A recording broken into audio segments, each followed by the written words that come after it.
Hello everyone, and welcome to my counter build guide for the heavy bowgun for fighting Safi'Jiiva in the new Safi'Jiiva Siege. I have 3 different builds for you guys so that hopefully you can build one of these. It depends on what parts you have. I understand that you might have different parts lying around, so you should be able to build one of these sets, especially the first one. It's going to be a budget build. Let's start there. For the budget build, I've chosen the Rajang Destroyer. The Rajang Destroyer is really strong with this sticky ammo. And what's nice about it is you don't have to fully finish crafting it. Okay, you can take the first level of Rajang Destroyer, and you don't have to get it upgraded to the next level. It's still pretty strong with this sticky ammo. This is going to be one of those bolt action weapons where you're just going to fire one shot of sticky, it's going to reload, and you're going to fire another shot, and you're just going to keep going, just like that. Let's talk about how I've put it together. We have 3 parts of the Zora Magdaros armor set. This is giving us artillery secret. Most of our damage on the sticky ammo is going to come from artillery 5, and then we have the razor sharp charm as well. So those 2 skills together. The razor sharp charm, by the way, it comes from an optional quest. You get it from the house cat, so it's something anyone should be able to obtain fairly easily. You also see free element ammo up. What's that all about? It doesn't really help with necessarily the damage output up front. Let me explain my decision behind that. I've used this weapon a lot, actually. What happens is, without free element ammo up, if you fire a sticky ammo and you go into the auto reload, because that's what happens, it begins to automatically reload, but then you get interrupted. What happens is now you have to go through a very long reload animation. 3 levels of free element ammo up allows you to totally avoid that. So that's why free element ammo up makes it onto the build. The other thing we have here is 4 levels of guard and guard up. Guess what? For you guys who don't have the guard up skill, this build is great because we're using Uragan arms and Uragan legs. This is what's giving us the 4 levels of guard, and then the guard up is the set bonus skill for having those 2 pieces of armor. So the whole setup is very, very easy to obtain. We've thrown on Slugger, we've thrown on Part Breaker because, you know, part of the objectives for this siege is to break his parts, and his parts have a ton of health. So having a Part Breaker is going to help a little bit. And yeah, you're mostly just going to be using your sticky ammo. You got paralysis ammo as well. You can use that. We threw special ammo boost onto the Rocksteady mantle, give you a little extra damage if you use your special ammo, which you should. Be sure to aim for his wings when you're using that special ammo, okay? So aim for the wings kind of along the arm side of the wing, right? Does that make sense? The thicker part of the wing. Right? So this is a really strong option. It's very easy to craft, but it's not my main option for explosive damage. Let's move on to the next build.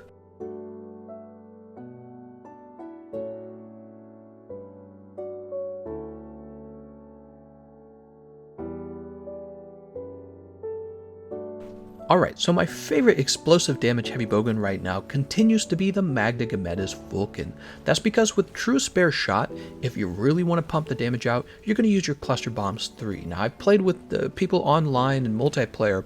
You guys still got to be really careful not to touch anyone with those cluster bombs. What's nice about Safi'Jiiva, I'm so used to calling him Safi'Jiiva. What's nice about Safi'Jiiva, he's so large, you can really aim your cluster bombs away from your teammates and just kind of continually use your clusters until they're all used up. And then you can swap right over to your sticky ammo anyways. In fact, what's cool about this weapon is, with it holding 4 shots of sticky ammo, you can run through that clip and have 1 reload. When you compare this to the Rajang heavy bowgun, every time the Rajang heavy bowgun has to take a shot, it has to reload again. Well, with yours, you go shot, shot, shot, shot, and then reload, and I find this to be a little bit faster. And what's crazier here is you throw on the Nergi set for true spare shot, right? And this is pairing with your Wyvern ammo. This is pairing with especially your Cluster Bombs 3, which are going to outdamage the Sticky Ammo 3 on the Rajang Heavy Bowgun. And then finally it pairs also with the Sticky Ammo 3 and the Magda Vulcan as well.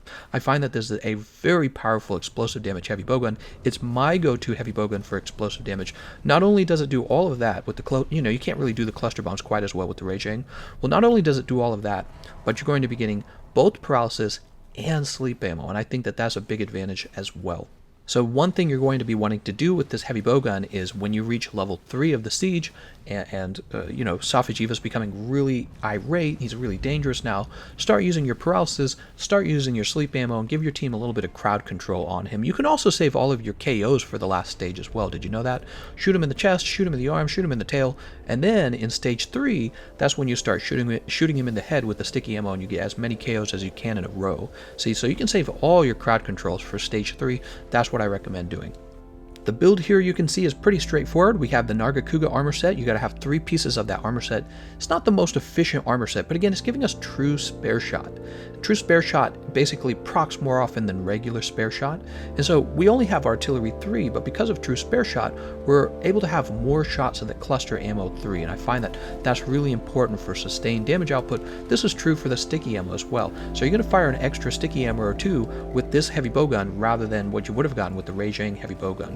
Okay, and again, it also, the true spare shot, again, works with the paralysis and the sleep ammo as well. There's all kinds of benefits to taking this. Now notice, we have the earplugs charm. If you want to take another charm for more damage, you're perfectly welcome to do that. There's no reason you have to have earplugs charm. Once again, you'll see free element ammo up here. You see part breaker because we want to help people break the monster's parts to help with those objectives once again up. But you know, if you wanted to drop something for Slugger, there's certainly room to do that if you really wanted to do that. We only have 1 level of guard. We only have 1 level of guard up. By the way, let's take a quick look at the custom mods. We had to have 2 levels of recoil, 2 levels of reload assist, and 1 shield mod.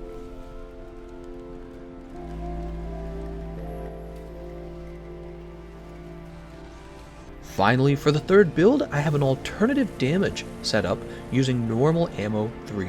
So I've been contemplating which build is going to be the best for speedrunning Safi'Jiiva, and I'm stuck between wondering if it's going to be Normal Amoo 3 or Cluster Bombs 3. I think it's going to be a close tie between those two, and probably we're going to find out more about which of these is going to do best as people awaken the new Safi'Jiiva weapons, and you know, we'll have to see where it settles, the dust settles really. But what's interesting is Safi'Jiiva actually is weak to shot damage up on his wings, and really a very specific piece of his wings. You can't shoot anywhere on his wings. He's got one little weak spot, and it takes very good shot damage. Now, the reason you might take Normal Amoo 3 over the sticky ammo is even though you're not going to be getting the KOs on the monster, yeah, so no KOs, even though you're not going to be getting the KOs, the fact of the matter is, Normal Amoo 3 actually fires much faster than the sticky ammo, so your damage output is actually much higher as long as you're hitting the monster in that weak spot. Okay, you're gonna be using the scope. You'll probably use your special ammo anytime Safi'Jiiva gets knocked over. You do have sleep ammo and paralysis ammo with the Ruiner Nergi heavy bowgun. You can see I've brought Razor Sharp Charm. That's kind of nice. We got 2 levels of normal shots. Basically, this setup here is just a mix of damage and defense. We have health boost, we have Divine Blessing, but then we have normal shots, we have Weakness Exploit, Crit Boost, Crit Eye, and Razor Sharp Charm, right? So everything you would expect. Don't forget to bring Guard Up. Guard Up's actually very important because all of his beam attacks, they're unguardable unless you have Guard Up. So it's actually pretty important to have that. But yeah, I actually thought that the normal ammo did surprisingly well. It was surprisingly good. It shoots faster than the sticky ammo. It was generally dealing more damage than the sticky ammo. I was hitting like 140s, 110s to 140s, depending on if I was hitting him correctly. You know, you miss some shots. That's the problem. You do miss some shots. But when he goes down, or he's paralyzed, or he's incapacitated in any other way, your damage output just goes up so high. And then also being able to use your special ammo is nice as well. So you can see I have 2 levels of special ammo boost, especially when I'm wearing the Rocksteady Mantle. When I don't wear it, I only have 1 level of it. I found that this heavy bowgun was really keeping up with the sticky ammo damage. Maybe not the cluster bomb damage though, but you know what? You don't have to do as much ammo management with the normal ammo because you hold so many shots of it, so you don't really have to return back to camp to get more cluster bomb ammo when you're using the normal shots. You just kind of keep going, you craft more normal shots. Alright, and that's the end of my suggestions for counter builds using the heavy bowguns. You'll notice we focused on a combination of defense and offense, but also we did try to fit in Part Breaker when we could to help with the objectives, and then mostly we were using normal shots on his wings, but also sticky ammo and cluster bombs because those kind of ignore his own values, and it's very easy to use those, especially the KOs are nice for your team, right? Let me know what you think of the builds if you found them useful. Be sure to leave a like on the video, and I want to thank you all for watching, and I'll see you guys next time.